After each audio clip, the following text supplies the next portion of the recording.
In this video, I'm going to talk a little bit about writing survey questions. This is the real skill when you're putting together a survey. Part art, part science, actually writing the questions, something that you can really develop an aptitude for. It's something that you will get better at with practice. And one of the first considerations is what types of questions do you want to use in your survey instrument. Open-ended questions, where you'll have a question stem and then just a response space, or closed-ended, where you're providing a list of options for the respondent to choose from. Open-ended are great because you're going to get unvarnished opinions, beliefs, whatever you want to call it, from the respondent. Tougher to code, though. Everybody's going to be giving different answers. How do you code that and turn that into something that you can run some data analysis with? Closed-ended questions. Typical survey questions like multiple choice answers where you're providing the response set for the user and they pick from a predetermined list of options. So again, easier for coding, probably not as good for response quality. So each one again has trade-offs. We'll talk about the different advantages of each one. So open-ended questions, you can ask descriptive. You can ask people to describe an experience. This is sort of a longer answer. Maybe you've got a answer space that allow them to enter, a paragraph or a summary. A numerical response, you can ask them to recall a number or to count something, how many times they've done, how many times have you voted for a particular party, how many ads have you seen from a particular party over the years. List of items, this is when you're asking people list all the number of different ways that you have searched for a job. Now you can think that a closed-ended question might work there because you could actually list them and ask people to check the ones that apply. So you're going to get different responses based on whether you decide to approach these from an open-ended or closed. So great example of an open-ended question, where do you get your news? This is, and it's going to be honest. The people will give you the first thing that comes to their mind, but you're going to get very different responses. Some people might respond with platform, a social media application, a specific news agency. You don't know what you're going to get. How often do you check Facebook each day? Again, this is a numerical one. You're asking them.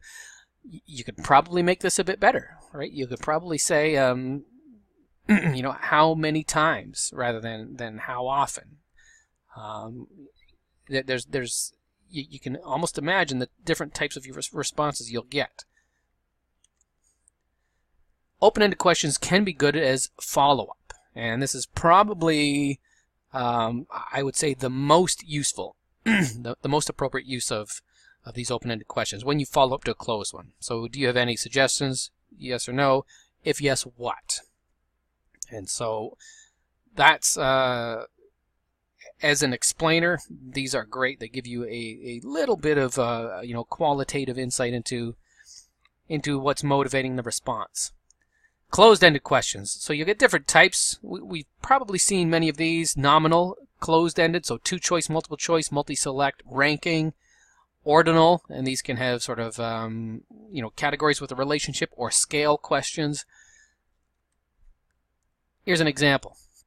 A closed-ended nominal question. Yes or no? Do you favor or oppose term limits for member of parliament? Now, look at the way this question is worded. How do you feel about term limits for members of parliament? Favor or opposed? That's not a good way to write this question. So this is a good example of a nominal closed-ended question. How do you feel? Favor or opposed are not aligned. That's asymmetric, right? So we want to think about that. The response spaces, the answer spaces, should align with your question stem. How do you feel? Favor or oppose are not aligned with that. So I feel good or I feel bad is probably more appropriate. But if you want to use favor, then do you favor term limits for parliament? Favor or oppose? Again, it's better, but this is not perfect. You want to reflect. When you're using a closed-ended question like this, you really want to reflect your responses in the question stem. So the better way to do this, do you favor or oppose term limits for members of parliament? We commented earlier in the course that some of the survey data we've looked at, some of the public opinion surveys, really bizarre wording for the questions. This is why. You don't want to lead questions in a particular way by saying only favor in your question stem. If you say favor or oppose, you're giving them both options. And so that's considered the preferred way to write the question. Different responses. You can use vague quantifiers. So these are very popular. Satisfaction and agreement. How satisfied are you? Do you agree, disagree, strongly disagree? Quantifying how often do you do something, sometimes to always. Those are very popular in closed-ended questions. natural metrics, sometimes once, twice. Those are things that make sense. How much beer do you drink in a week? You know, you could say 12, 24, right? These are natural metrics that people use for consuming alcohol.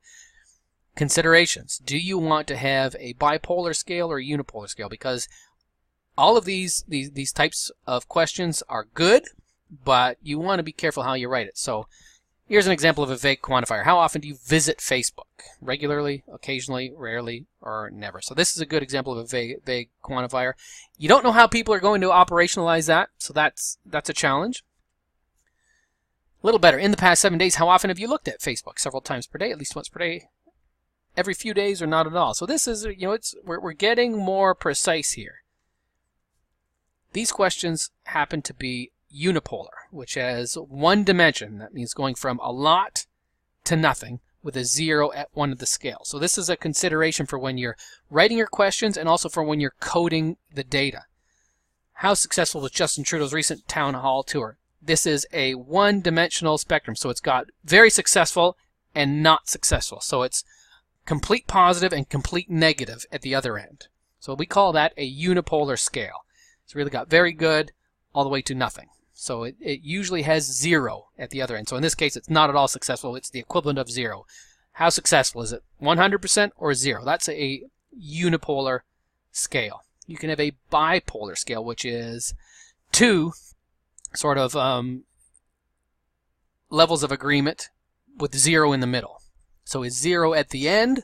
That's a unipolar. Is 0 in the middle? That's a bipolar scale. So how likely or unlikely are you to vote for the Liberal Party of Canada? You've got very likely all the way to very unlikely with the 0 point, the neither, in between.